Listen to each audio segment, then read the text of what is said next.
The Planning Pod calendars allow you to store a variety of date-based items in one convenient location. We'll be walking through this entire tool together today. From the home screen dashboard, click on Calendars from the main navigation menu, and this will take you to the main Calendars tool. The first thing to note is that event dates and lead dates will automatically populate to your calendar, so there's no need to do double entry between an event and again on the calendar. Let's begin by expanding our additional filters option at the top of our calendar so we can see what is populating to the calendar. Currently we have booked events and archived events and closed leads. I'm going to go ahead and add open leads and hold so we can see everything that's going on within the system. You can also filter by the type of appointment, like budget payments, appointments, to-dos, invoice due dates, scheduled invoice payment due dates, and more. Click to add an appointment to an event calendar or a personal calendar. An event calendar will require you to enter in the information for the appointment and choose the event that you'd like it to be associated with. You'll enter in the start date, end date, and you can invite others to attend the appointment.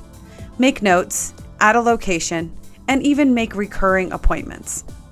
You can also create a new contact from this screen if they're not in here yet, and set a reminder.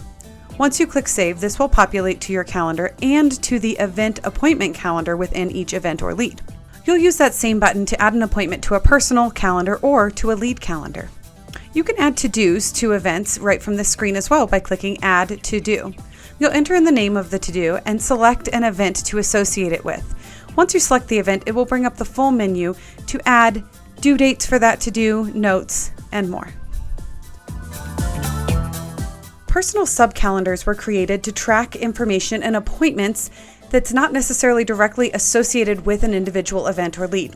You can use this for things like tracking staff vacation time, closures, or any other pertinent information that's not event specific. Just name the calendar, select the color, and make sure you select any contacts that you want to be able to see this information in Planning Pod. Once that's finished, you can click Save, and they'll be able to see all the information added to this particular calendar. There are two distinctly different views for your calendar: viewing by event or viewing by venue. Let's start with events. You'll notice that when we're using the event view, you can see all of the booked events, leads on hold, open leads, and archived events from the left side of your screen. We also have a variety of views. You can view all of your calendar by a list, by day, by week, or by month. Quickly make changes to appointments and other information from your calendar by dragging and dropping it. This will change the due date of to-dos, and you can even change event dates right from this screen. If you are changing an event that has a venue associated with it, whether you're changing the time or the date, it will pop up and ask you to confirm and move the venues as well. You want to make sure that you have all of the information, so we've given you the option to expand and view the event date at the bottom of this dialog box so that you can make sure that you're coordinating your venues with the event date and you're not missing anything while making these changes. Switch to the venue view in your calendar in the upper right-hand corner by clicking on Venue. You'll notice that you see information in a different way once you've moved over to this view. Specifically, it's all driven by the venues that are assigned to an event or a lead. On the left side of your screen, you'll see all of your venues that you can filter by, and you'll see that a single event may have multiple venue bookings associated with it, so it will break those out for you so that you can view exactly what space is being used at what time. You can check and uncheck the venues from the menu on the left to view or not view those specific venues. You have 5 different views in the venue calendar: monthly, weekly, daily, the list view, and finally, and most importantly for many of our venue users, the timeline view. This allows you to actually view all of your bookings based on the room that they are booked in, the room or the space, as opposed to just the event date and time. You can also drag and drop these bookings to move them into a different space. Again, it will ask you to confirm the event date and time as well, just to make sure that everything is working together.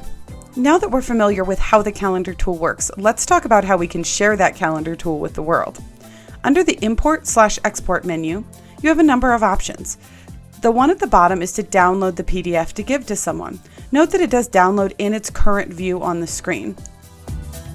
The next option you have is to download an ICS file, which is the file that you can then take and upload into another calendar software. You can also import an ICS file from your other calendar, or you can embed the calendar on your website.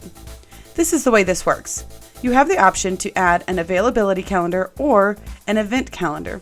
You'll notice the availability calendar shows simply that, the availability of your spaces or rooms. You can choose if you want these to display by event or by booking, and get your embed code right here. For the event calendar, you have the option to show either by booking or event again, but this will actually show the names of the events. So this would be more if you were promoting events, whereas the availability calendar is if you're renting out your space for private events typically. The last option under the import-export is subscribe to Planning Pod calendars, which allows you to do just that.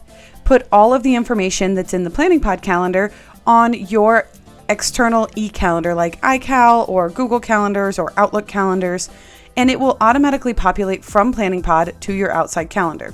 Simply choose the URL for the information you'd like to populate, and you'll have the option to copy and paste that into your external calendar, usually under the Add Calendars area.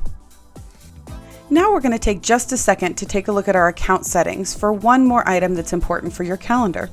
Click on your name and Settings, and we're actually going to go under the Application Setup area to Archiving Events and Closing Leads. You'll see that in this area you have a variety of reasons why you might archive an event or close a lead. If you look here, there's also an option that says Include in Calendars. So when you do archive an event, if you archive it as Event Complete, it will populate into your calendars, both in Planning Pod and external calendars that are on your website or their subscriptions. Now, if the event was postponed, canceled, or you closed the lead for one of these other reasons, you can choose to have those populate or not based on your business needs. Simply click on the Actions menu and Edit to change these settings. Thank you for joining us today as we reviewed the Planning Pod calendars. If you have additional questions, make sure to reach out to us at support@planningpod.com. Use the live chat option when you're logged into the application. Or for more information on our system, visit our YouTube channel, youtube.com/planningpod.